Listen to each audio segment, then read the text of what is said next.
নমস্কার বন্ধুরা, আবারও আমার রান্নাঘরে সবাইকে স্বাগত জানাই। আজকের এসেছি সন্ধ্যেবেলার একটু জলখাবার নিয়ে।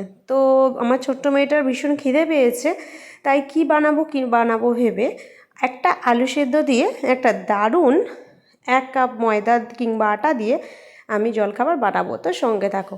তো আমি কিছুটা আটা নিয়েছি, নিয়ে কিছুটা টক দই ছিল, টক দইয়ের মতো দিলাম 50 গ্রামের মতো। তারপর দিলাম নুন। তোমরা টক দই না থাকলে শুধু সাদা তেল দিয়েই ময়ামটা করতে পারো।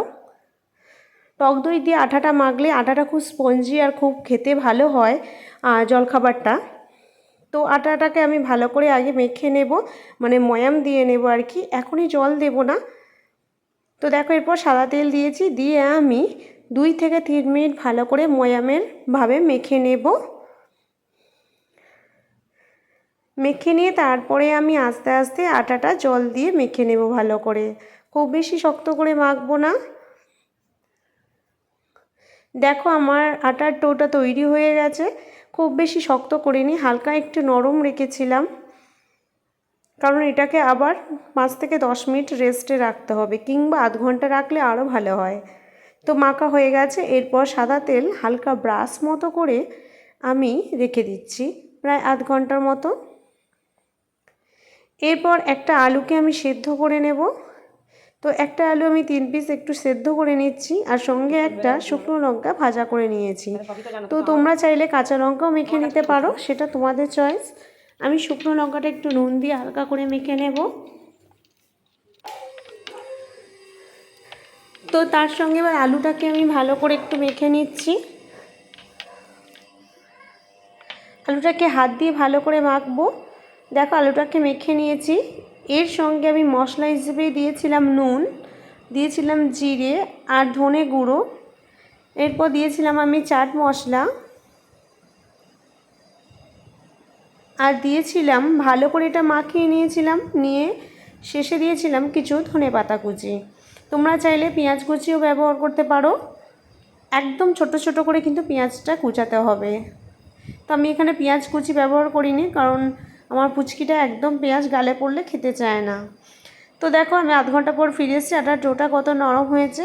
এরপর আমি এটা ভালো করে মাখিয়ে এখান থেকে আমি লেচি করে নেব। তো লেচি করে আমি আলুর মধ্যে যেমন পুর দেয় নারকেলের, সেরকম আমি পুর দিয়ে নিচ্ছি।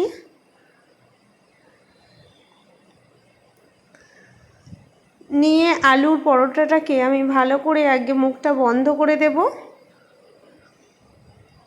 দিয়ে একটা লেচি তৈরি করে নেবো। তো এই দেখো, লেচি বানানো হয়ে গেছে। এইভাবে আমি ফুট দিয়ে সব কটা আগে লেচি বানিয়ে নেব।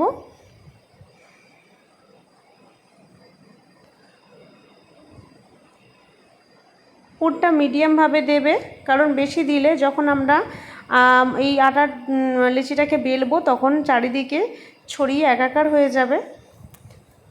তো দেখো, এইভাবে আমি সব কটা বানিয়ে নিচ্ছি। তো দেখো, আমার এত কটা রুটি হবে, আলুর পরোটা হবে। তো বেলাটা কীভাবে বেলছি দেখো, ঠিক এই লম্বা স্টাইলে বেলবো। এই দেখো, একদম মানে গোল করব না, এই লম্বাভাবে আমি পরোটাগুলোকে ভাজবো। ঠিক এই রকম সাইজের গোল হবে। দেখো, আলুর মাখাটা পুরটা মিডিয়াম দেওয়ার কারণে একটু কোথাও বেরিয়ে যায়নি। এরপর ভাজবো তেল দিয়ে নয়, জল দিয়ে। ফ্রাইং প্যানে হালকা করে জল ছিটিয়ে দেব, দিয়ে যখন ফ্রাইং প্যানটা গরম হয়ে যাবে তার মধ্যে ঠিক আমি পরোটাটাকে বসিয়ে ঢাকনা দিয়ে দেব। তো 2 থেকে 3 মিনিট পর খুললাম, দেখো কত সুন্দর ফুলে গেছে। এরপর আমি ঠিক উল্টে দেব, দিয়ে হালকা করে সাদা তেল ব্রাশ করছি। তোমরা পারলে ঘি কিংবা বাটার দিয়ে ব্রাশ করতে পারো। তো সাদা তেলে ব্রাশ করেছি, এবার উল্টে পাল্টে ভালো করে এটাকে ভেজে নেব।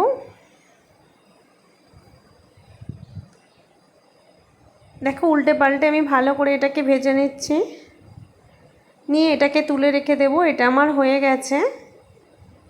এরপর আরেকটা দেব জলের উপরেই। ওয়াও, এটা দেখো কত সুন্দর ফুলেছে, খুব সুন্দর ফুলেছে। এটাকে ওলট পালট করে আমি ভালোভাবে তেল ব্রাশ করে ভেজে নেব। তবে কিন্তু এটা যদি ঘি কিংবা বাটার দিয়ে ব্রাশ করো আরও টেস্ট হয় খেতে। তো তোমরা আলু পরোটা অনেকভাবে বানিয়েছো, এইভাবে প্লিজ এবার বাড়িতে বানিয়ে খেয়ে দেখবে কেমন হয়েছিল।